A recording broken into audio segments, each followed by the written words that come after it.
Hi, hello, happy Sabbath and Shabbat Shalom. Figured I'd start in this corner over here since it's kind of the furthest, most remote place. You see the little mulberry is coming back from its pruning quite nicely. And which, again, kind of keeps the place from getting too cluttered. And it doesn't seem to mind coming back time and time again. For all, it wasn't supposed to be in here like this. It's just an accident, so it's supposed to be planted outside.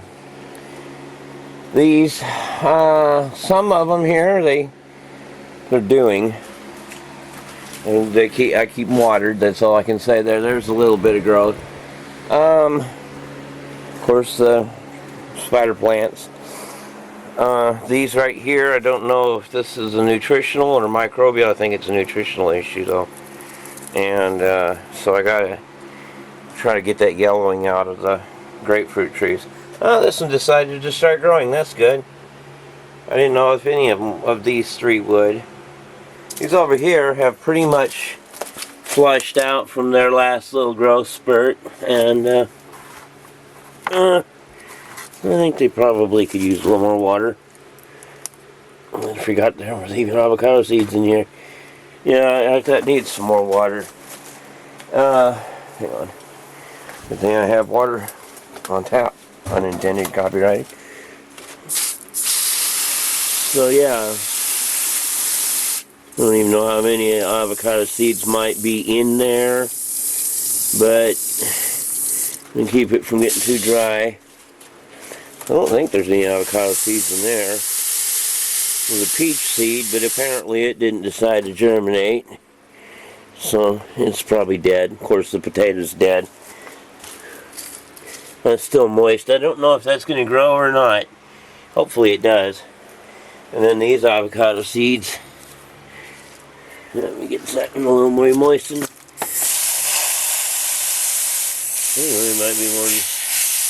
Oh, that's just a leaf. There might be more than one avocado seed, but there's not. Yeah. So I got a little bit of growth on some of these older trees. It's hard to imagine. Those are old trees. They just keep... barely surviving the winters with our barely warm enough level of insulation in the greenhouse. In other words, the problem isn't their fault. The problem is that I keep not having enough insulation for them. These things, it's putting on flowers. I don't even know what time of the year it is anymore. But in theory, it's technically too late for them to be blossoming. I think what happened is that, even though they were named after pagan holidays, I think they've decided that they're not into that. So we're in, what? April, I think. May? No, yeah. Anyhow, these things are just starting to open up in bud. And it's not supposed to be blossoming this late, but hey, I'm not going to complain. And this thing's putting on some nice, happy growth. I'm very delighted for that. And then over here, my prickly pear is putting on some pretty good growth. Little heads on there that, again, it doesn't look anything like a prickly pear, but I like that about it. It's kind of neat. And then the pineapple. Yeah, hopefully it'll be warm enough soon for them to come out, because well, we really haven't had warm enough nights. This amaryllis, it flopped around apparently all on its own. It's decided to change its leaf position. It's gone through like 4 leaves this spring now. Still hasn't flowered, but it's going through leaves right and left, so it's doing something. And then all these wandering Jews have to be put out here pretty soon for the summer. These will probably not be put out anywhere because, well, they're kind of cactus they are, but and then these I need to probably repot them. This thing, just a couple days ago, didn't have a stem on it. It was sitting down there like acting like it was never going to grow because it had that, well, it had that little bitty stem. This is the original one. If I can get down to it. Never did grow, but then all of a sudden it opened up with a new stem just within a day or so. It just shot right up. So, and that one's sprouting. The thing is about avocados is it seems that they'll sit and sit and sit and sit and like they're just not going to do nothing, and then all of a sudden they just pop right up and shoot right up real fast. Now I'm going to see what I'm going to say on the grapes and stuff, because now I can't get all the way up in there because of the fact that I'd need a ladder, and I don't have a ladder in here. These grapes in here, they're technically the same plant as outside, and they've got like 2 foot of growth on some of them and flowers, and they're just branches of one that on the outside has only got like 4 inches of growth, because the part of the plant inside got warmer sooner and decided that spring had sprung before the stuff on the outside. Now I can't say that the stuff on the outside isn't catching up, but for the most part, a lot of it's still fairly short out here, and they're the same. It's the same plant. Comes from the same. It's hard to believe it, but that's all one plant. It's kind of growing across the ground and rooted. I mean, I could separate it technically probably into 5 or 6 different plants if I wanted to, but right now I'm fine with it how it is. Especially due to the fact I wanted to get up on this roof and stuff. It's kind of a part of my plan. Haven't done anything much on the barn. I did a little bit. But most of it I'll show you in a minute. This isn't it. In fact, I was looking to myself, I decided to put some water seal on the top of all this to kind of help it resist rotting and stuff. And I came up with an idea how I could finally, because I could make a scaffold, is I'll just literally suspend the scaffold from these boards here. And what I'll do is I'll put some rope, or well, that might be a little too wobbly to stand on. I'll put something on here that I can hook. Might make little box ends out of scrap of wood, and then make it where I can slide it across these. And they're not even, they're not uniform, and so it's not going to be like a flat level scaffold like you'd really want.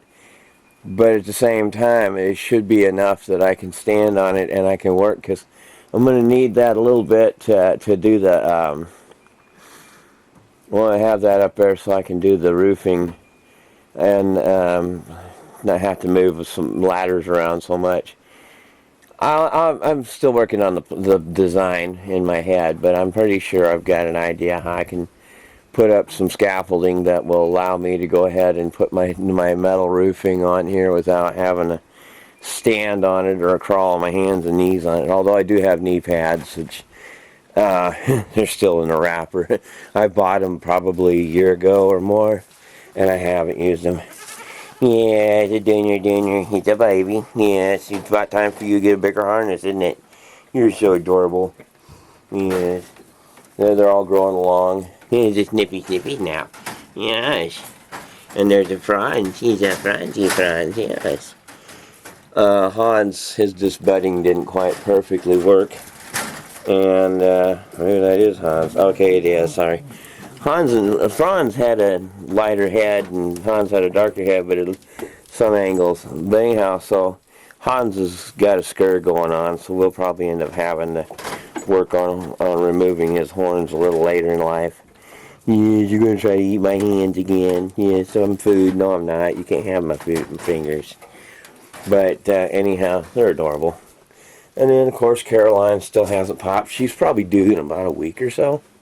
I can see her. It looks like her udder's starting to form. She's facing right away from us there. So, yeah, she's starting to form an udder. So she'll probably... Yeah, she's pretty close to due. Now, we've had pretty good rain, but this field has so much grazing that it's hard to tell. However, where Mr. O'Malley's at, and again, the only reason, like I said, it's what they're eating. The only reason that matters is that that's what they have to have for food. Mr. O'Malley doesn't graze near as aggressively as the girls do, and there's only one of him. So even though he's a big old boy, he's not going to keep ahead of this grass. There's 7-8 inches of grass in some places across the whole field. And then there's just places where there's not. Now, of course, where the grass, where they're not grazing it, it's obviously a lot taller. And some wild lettuce that hopefully the deer can't get to. Yeah, Mr. O'Malley, how you doing? Cleaned up a lot since rutting season's ended. So here we got grass already going to seed where they're not grazing it down. So you could say that grass is 2.5 feet tall. This is orchard grass. That was on my hands. Anyhow, so the orchard grass here is about, let me see if I'm zoomed in still. Okay, no, I'm not. Anyhow, so yeah, the grass is getting along. If I had the way, I'd bale it, but I can't.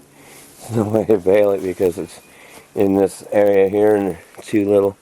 So that was that poor, unfortunate yucca plant that never got replanted. Poor thing. They didn't have a way or a place to put it, really. Accidentally got dug up by the snow clearing, and well, so be it. Alright, back to flowers first of all here.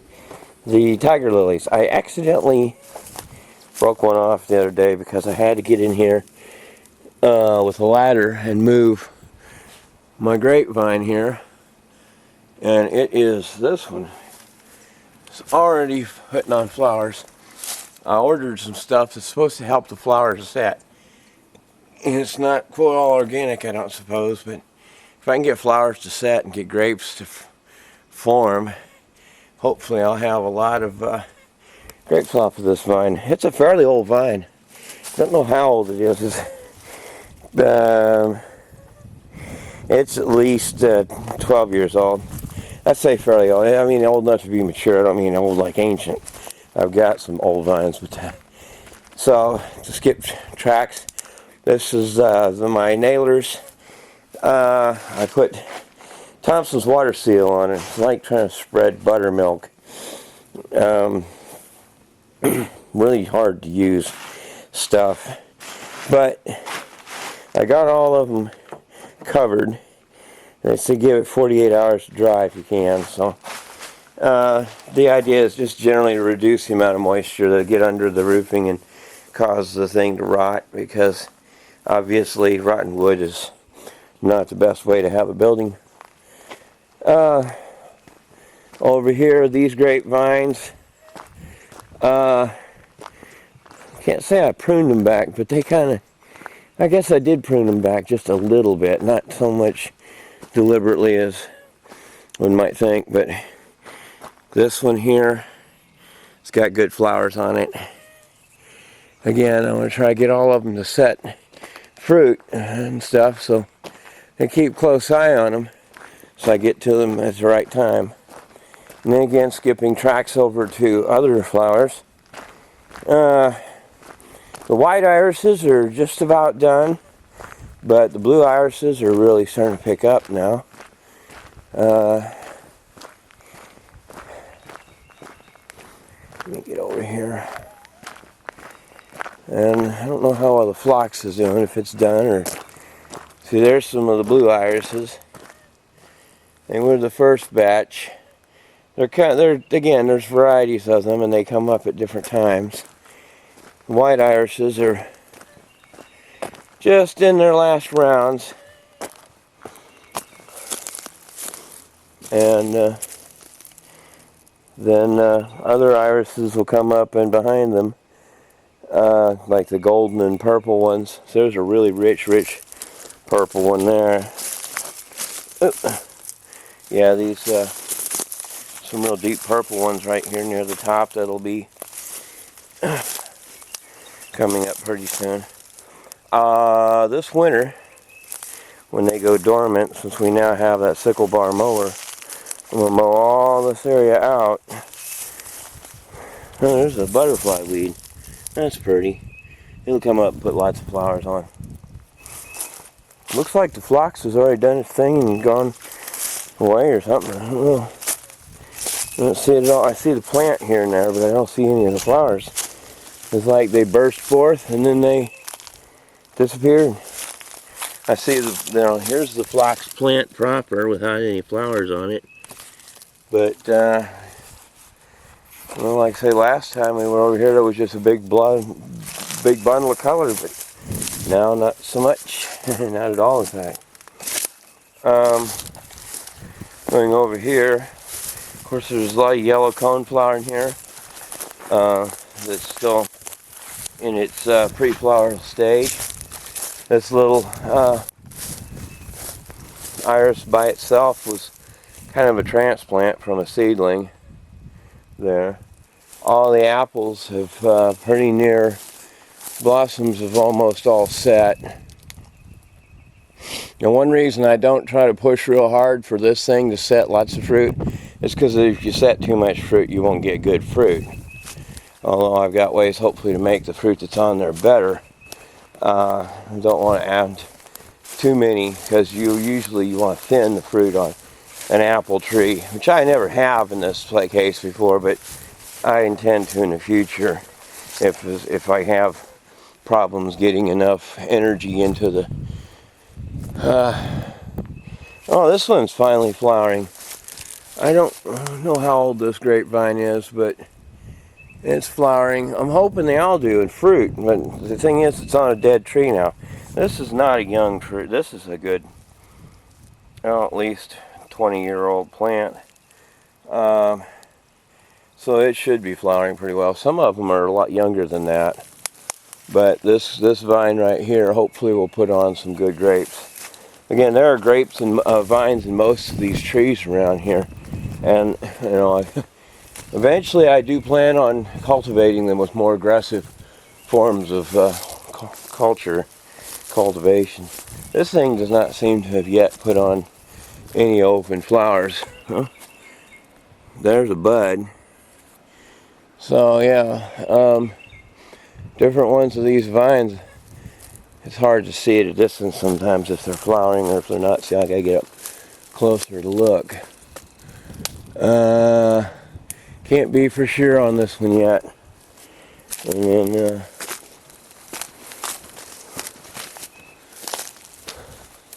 yeah, this one's flowering. Alright, I'm very hopeful, boys. Loads and loads, boy. If these things put on a lot of fruit, of course the mulberries, they put on fruit too, but stinking crows and other birds come in here and they'll eat all these berries before I can get to them. So the mulberries right now are kind of a lost cause till I can control the bird population. Sonic disturbance or something like that, you know, warblers or some kind of, I don't mean warblers the bird, I mean warblers the electronic annoyance device to scare off the birds from the fruit. Over here, this area just needs to be cleaned up a lot. These irises are yellow and they'll be up later.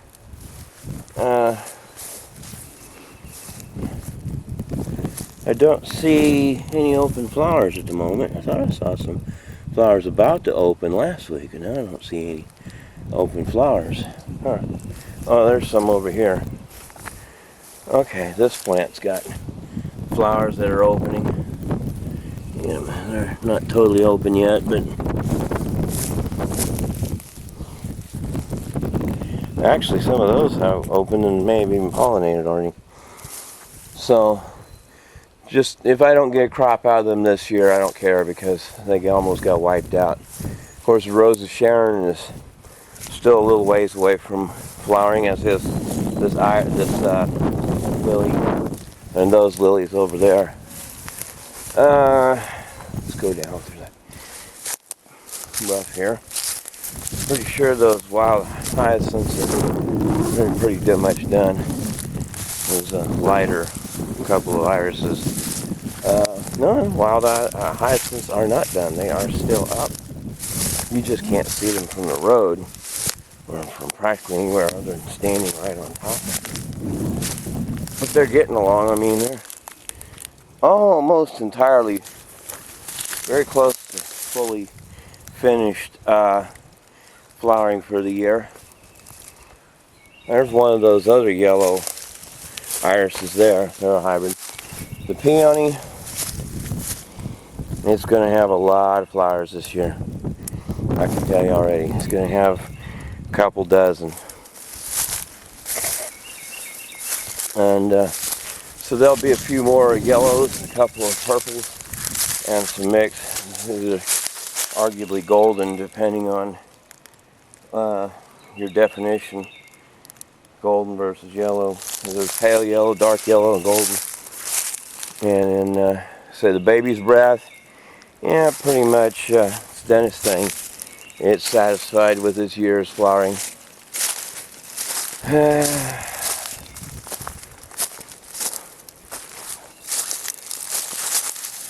Go down here in the pond.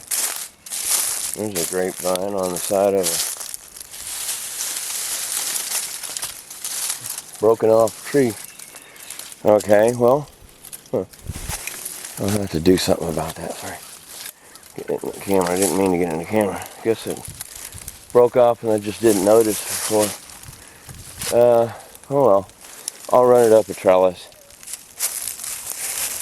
This little thing, there was a lot of them here. Mom wanted me to kill them off. I didn't kill them all off, but they're coming back. They make beautiful little flowers. And they'll grow massive. Bridal wreath still seems to be in pretty good form. I don't know how long more it'll bloom. I never do remember how long these things flower as far as weeks of floral time. But and then of course the hazelnuts are putting on their growth. It'll be a while before anybody can actually see the actual nut fruits showing up on them. Although this thing might be just covered with them, it's hard to tell. Again, looking at the lilies, they have not yet opened up. Little bits of, this is a part of the wild lettuce family that'll make a big, huge, like a dandelion looking flower, only it's a full open ball rather than a half. Very pretty. A few late straggling strawberry flowers. I don't know, could be just different speeds. As I was talking about these things taking a longer time to finally flower, there's a couple daisies in amongst them.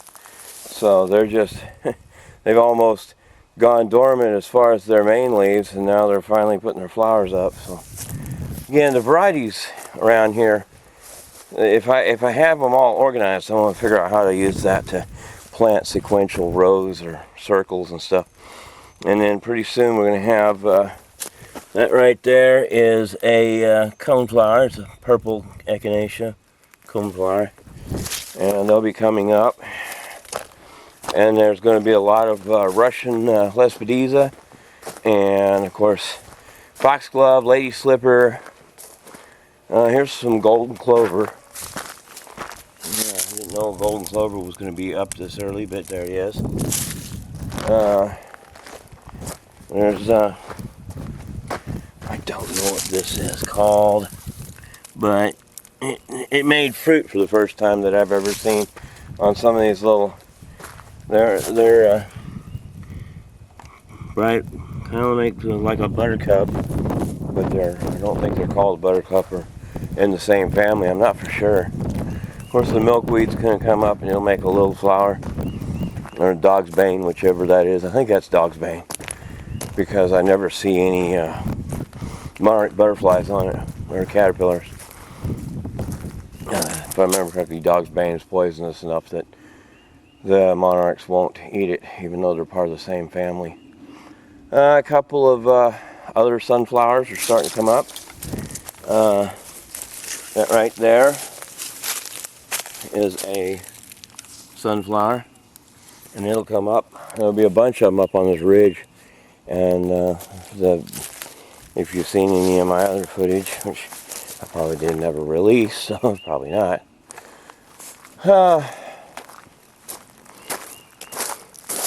These things here really going along pretty good, even though the flower's not very impressive. I treat all flowers the same. Like I say, except poison ivy. This probably shouldn't grow here. It's hemlock. I'll get rid of it. Yes, it's a flower, but it's poisonous. Okay, here's another batch I didn't even know we had of the wild hyacinth. Well, I have to mark that. Keep an eye on that somehow. Probably just have to put a note in my footage somehow that there's wild hyacinth out here, and because that is good to know. I didn't know it was propagating over here, or else I didn't remember. And although they're not lit up with floral, there's loads of violets here and stuff, so lots of flowers going to come along through here. Although I do need to mow this with the new sickle bar to get some of this underbrush out of here. This is going to be tricky a couple of years and getting it timed, because when you just get the mower and you're not set up to use it properly and you got stuff to do, and you just got to make certain you don't mow your flowers while you're mowing your weeds. And since the weeds are long term and the flowers are temporal, at least as far as their activity. Oh, look, the buds are, this thing's about to explode into flowers any day now. It's going to look really nice for a few days. The bright yellow centers and the bright white outsides. The dogwoods. I'll try to shoot some dogwoods from downstairs. There's some more echinacea coming along. Orange spittoon has just about done its thing. There's a few on this one. This one over here is looking really nice, so. But they're getting close to the end of their season. I did not see any rose hips here locally. I saw some pansies or rose hips. I'm not sure. A few places on the road while we were traveling over to Fayetteville for a medical appointment. And I also saw the normal, what you call open field buttercup, golden buttercup, not to be mistaken for the waxy buttercup, out in the field, and they weren't here, unfortunately, near us, so it was like 50 or 60 miles away. And I don't remember if we even have those here. This might be, and I only pick a bottom leaf. No, unfortunately, that is not horse mint. That's that one of them flavorless, odorless mints. That it's part of the mint family, but you'd never know it by how it smells or tastes. It's bland mint, which apparently there are several kinds that don't have much fragrance or taste to them, so it's not exclusively one bland mint. I suppose it's probably more unmentionable or unmentioned mints as far as people would know about than those that are actually used for food or for medicine. Up here, looks like all of our waxy buttercup has pretty much done its thing. But it just happened to be that I see some larkspur here. This right here, that right there, that right there will shoot up some beautiful blue flowers pretty soon. This is dewberry. It'll always flower just a little bit before most of your heavier stemmed berries. So there's a little bit of dewberry back in here. Doesn't produce much fruit, but it produces flowers, so it's fine. This grape, yeah, it's got flowers starting. Okay, good. That's a very old vine, but it's been treated hard. It's been attacked by saws and sprays, and almost got killed off by the power company. So I'm not going to get upset about it right now because it's still struggling with its, we recovery from being poisoned, kind of like me. And I was going to mention the dogwoods again. They're pretty much in full bloom. We don't have right here, I've seen the pink ones. I saw one over here the other day, but they're not very common over here. Of course, the paper whites over here are, again, the flowers are coming up later than the jonquils or the daffodils, so they're just still coming out, just kind of tapering along. But yeah, the dogwoods have reached full bloom, and so one of them deals that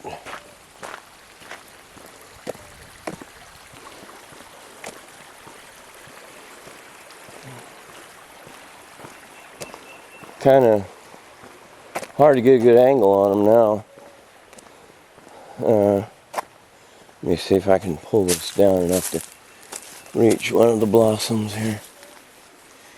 Yeah, it's already losing its petals.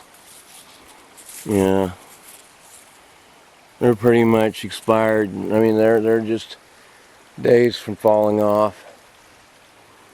And when they do, they'll just go back to looking like a plain tree. But you get some dogwood fruits are edible. I don't know if they grow in this area or not, but some strains of dogwood make a fruit that's edible. I wouldn't mind trying to raise them just out of curiosity.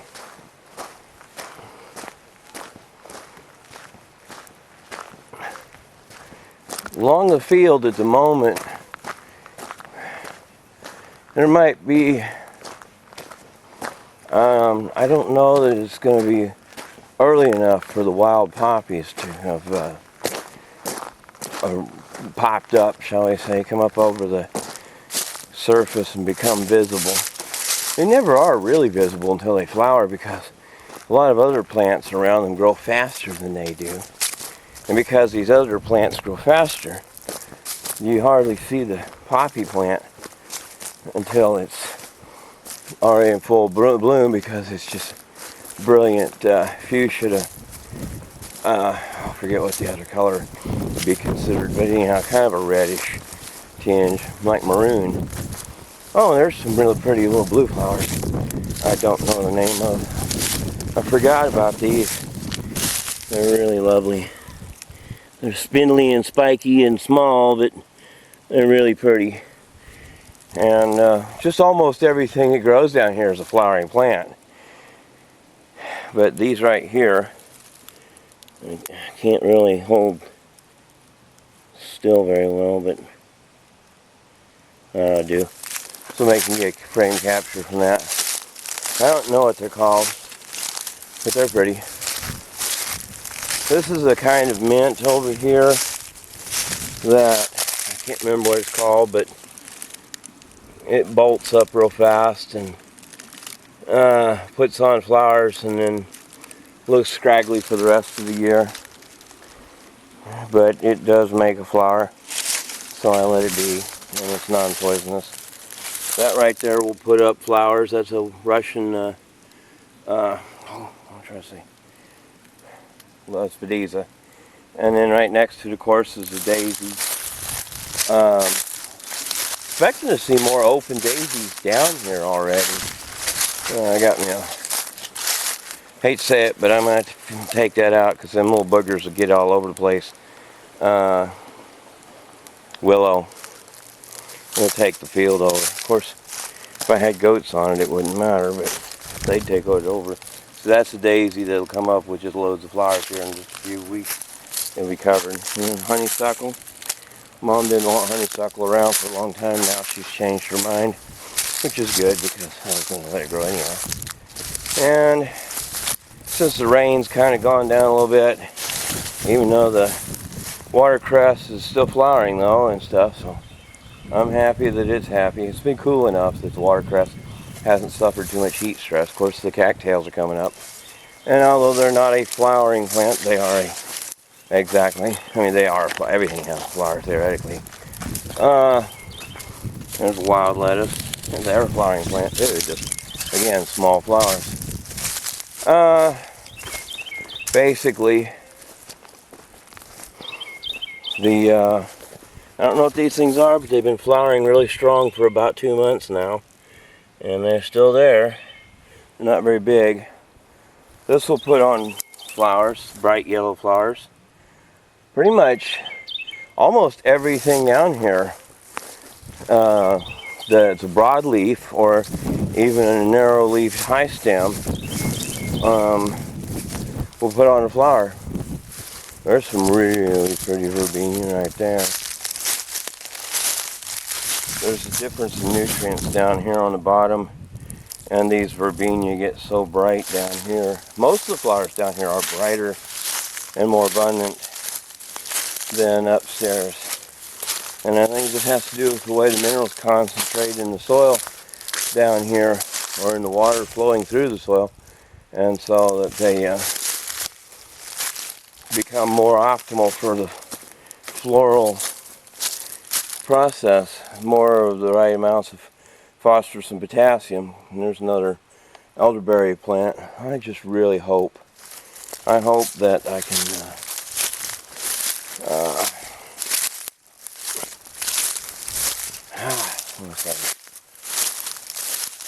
hope I can keep the deer from eating a bunch of them elderberry plants. The more daisies about to come wide open, because you know they are a good fruit-bearing plant when they can live long enough. They'll get devoured by the wildlife. They're just trying their best right at the moment to get along, and then that group of verbena is getting past its prime. Still pretty, but it's getting past its prime. They get leggy and stuff. It'll finish blooming out. It might make a second season of blooming though. They tend to flower most of the year. If the weather's not too hot and just not frozen solid, you'll tend to have a chance of having verbena flowers out. It's a very reliable plant for that. It is getting very close to poke time. I probably need to be picking this stuff here pretty quick because it's about to get too big. Been so busy lately. See, the poke is all the way up to my knee now, so it's about time to pick it. Some of it, yeah. And the rain made it really getting along with that rain. So I just got to remember now that it's about time to start picking. So yeah, a lot of verbena there. The poke is getting along pretty good. I don't know how much I've got there, but I figure this week if I pick some, and then the following week I pick some, I should have a pretty good amount without really hurting the plants too badly. Because I never cut them all the way off at the ground, and they'll come back up little stemlets, you know. This is my favorite colony of verbena, even though it's getting along on its last legs. Still very vibrant.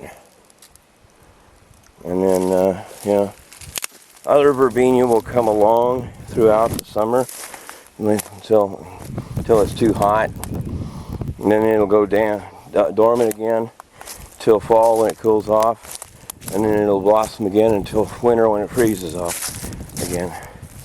This, I pulled up some stems and they seem to have straightened a little bit, which is nice. I didn't really expect it to recover so well, but that'll make pretty flowers too. And then this grapevine, I do not know if it's going to flower this year or not. Well, this one had in past years put on crazy amounts of grapes. It was just too high up to reach. So we'll see. It may still be in a recovery state from being felled with the tree that it fell from. It may, it may still be in some form of shock that's keeping it from being. Oh, it's just a black snake. Oh well. I seen his tail wag, and I was like, uh-oh. I was worried to be a water moccasin or something like that, you know. But, I mean, don't get me wrong. Black snakes and bull snakes can be a problem if you've got chickens, but I don't have at the moment, so I'm not going to worry about it. I admit that did catch me off guard. I don't usually startle very easily, but I see that snake's tail wag like that, and I'm like,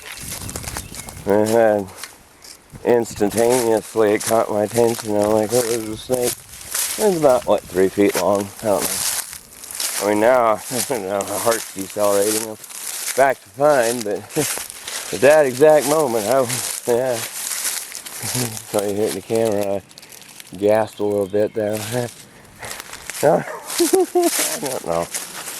I don't usually startle very easily, but when my mind is on one thing and then something pops up like that, it just shows that I'm not keeping myself situationally aware enough. So well, that's pretty much the whole of everything as far as flowers and fields and everything goes. So I'm going to wrap it up here, and we'll see you all next Sabbath.